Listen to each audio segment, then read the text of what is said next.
Desai. I'm currently a cybersecurity consultant. I've been in the security space for just under 2 years now. Initially, I started off as a SOC analyst, so basic alert triage, dealing with phishing emails, and that was a contract role. Once the contract ended, I became a consultant, which I am now, mainly dealing in vulnerability management. But as a consultant, you have to be a bit dynamic, so I do get involved in incident response from time to time, as well as some sort of light forensics. On the side, I also, follow webinars and do courses independently. I have a home lab as well to get some hands-on practice. And yeah, I'm very passionate about cybersecurity. Whenever I'm bored or constantly interested in something, I'll always check, technology news websites, just to keep myself abreast of all that's going on in the cyberspace. I really enjoy being in this industry, and I'm grateful for the opportunity. Yeah, so on a day-to-day basis, as I said, I'm a consultant, so you have to be quite dynamic. So when currently I'm involved in vulnerability management, so my main duties are sort of to check the scans that would have ran overnight or in the previous evening, make sure they ran fine, make sure there's no issues. After that, I would be checking the news. So if there's something to do with any vulnerabilities or anything in the news, inform myself of those, make sure whether they apply to the clients or not, feed that information back to them in sort of a meaningful way. Do further research into those vulnerabilities where if there's any exploits being developed or proof of concepts out there. And then most of the rest of the day is spent on dealing with investigations, escalations as and when they come up. But otherwise, I'm constantly just trying to sort of improve the security posture for our clients. So I would say what I really like to do is gain context on the environment of the clients. Like there are some people that do vulnerability management where they just run the scans and give them the reports. For me, it's more about understanding your environment. What assets do you actually care about? Are they external facing?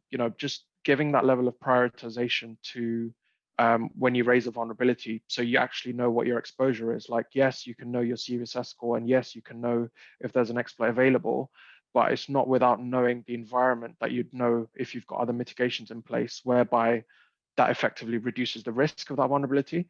So I really add value there because I constantly try and speak and reach out as much virtually now because of COVID, but understand as much client context as I can, and then sort of provide actionable reports, which actually help them to remediate and improve their posture.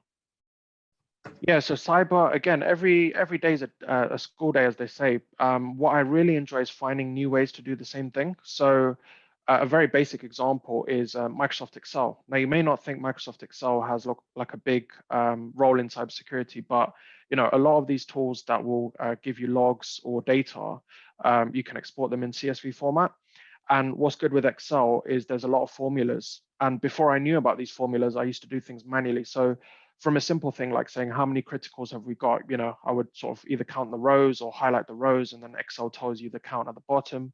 But when you get really smart with Excel formulas, you understand formulas like count if and count ifs and lookup and things like that, which just make your life much more easier. So I've constantly, learned and enjoyed doing so, to sort of improve my reports month on month just by becoming more efficient through learning Excel formulas. So yeah, that may not be expected answer for cybersecurity, but my most favorite part would be finding new ways to do the same thing. Yeah, it's funny you mentioned this. I mean, a lot of people think that certifications are needed to get a role, and I wouldn't 100% disagree with that, but I wouldn't 100% agree with it either. Like for me, when I became a SOC analyst, I didn't have any certifications, but I did undertake the training in Security Plus. Currently, the only certification I have is Tenable OT Specialist, which is basically Tenable's certification on operational technology. But I have had training in AZ500, which is the Microsoft Azure Security Engineer Associate certification. And I've also undertook the SANS GIAC GVA training in February. So I say that to say that, certifications are great, but sometimes it's enough to have the knowledge from the courses or from the material. And then it's about what you do in your home lab to actually get some hands-on experience. And, with my previous role, they clearly saw the potential in me from that and were willing to give me a chance. And similarly, I've been able to move up to consultant. So what I would say to some people who are a bit wary about certifications is it's not just about the certifications, understand the material, understand the content, but then try and set up a home lab, get some hands-on experience, and then you'll find that a company is much more willing to give you a chance in terms of getting a role. Yeah, so I really have a passion for automation. And this kind of spurred from my previous role where we were using the sort of Microsoft security stack. And there's a tool within Azure called Azure Logic Apps, which some of you may be aware of. It effectively allows you to automate from simple things like running a query, sending an email, closing off an incident, reducing the severity, things like that.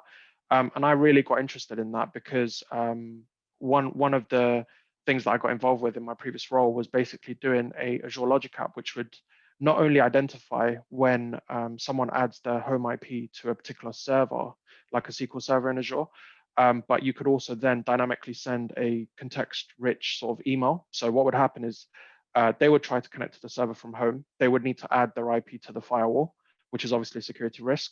My Logic app would detect that, but also send them a target email to say, "Hi, user, you added this IP on this server.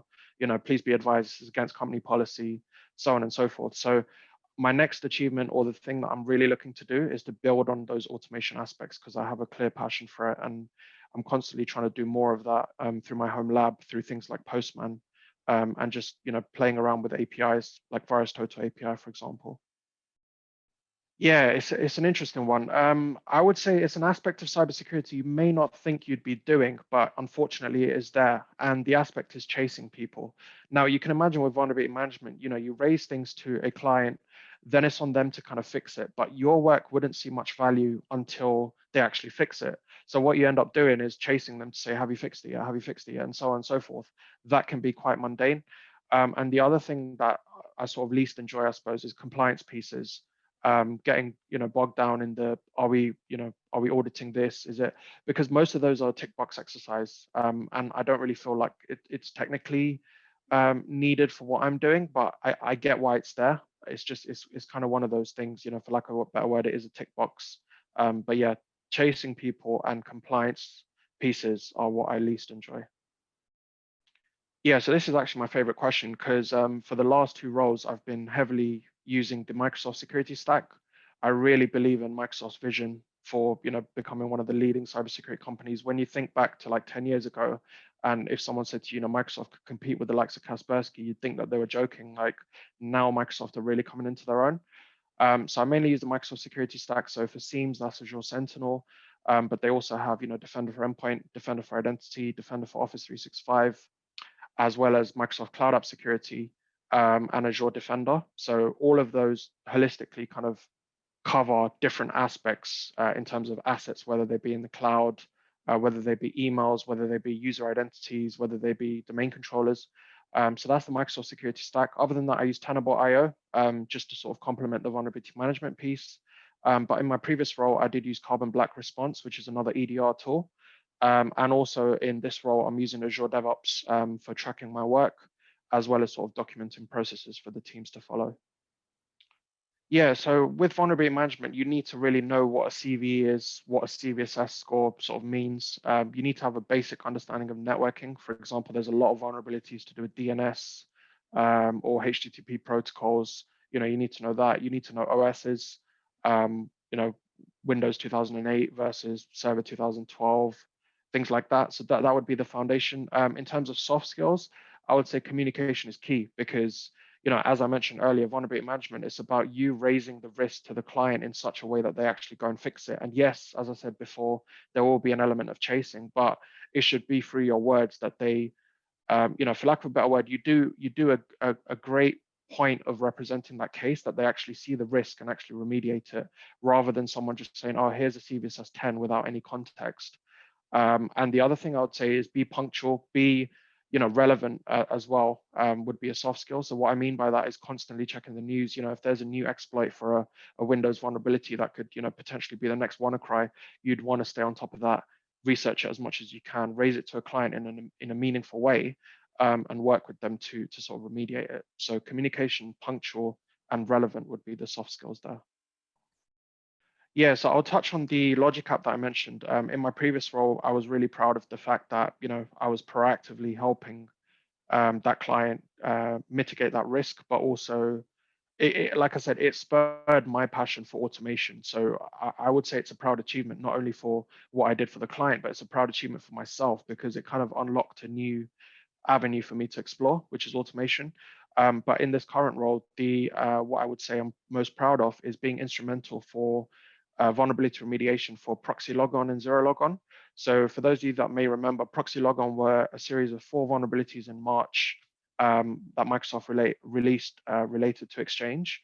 And I was instrumental in helping, various clients sort of remediate against that. But not only that, also validate them. So with Exchange, there is something called the health check script, health script checker, something like that, health check script, something like that. Sorry, the name escapes me now. But it's a Microsoft tool, and it will tell you basically where your level of sort of patching is. And with that, you would know if the patches have actually been successfully applied, and so you've mitigated the risk. Sort of a shameless plug, but I did do a LinkedIn article about that. So if you're interested, check my profile. But yeah, I was pretty proud of that. And then the other thing would be the zero logon. So some of you guys may remember last year, zero logon was effectively someone could go from no privileges on the machine to sort of domain admin due to that vulnerability. And again, I help sort of various clients mitigate that, as well as looking for exploits, as well as understanding what the proof of concept did, and sort of being instrumental. So yeah, being instrumental for remediating those 2 vulnerabilities and the logic app in my last place, as well as unlocking the automation avenue, would probably be my biggest achievements.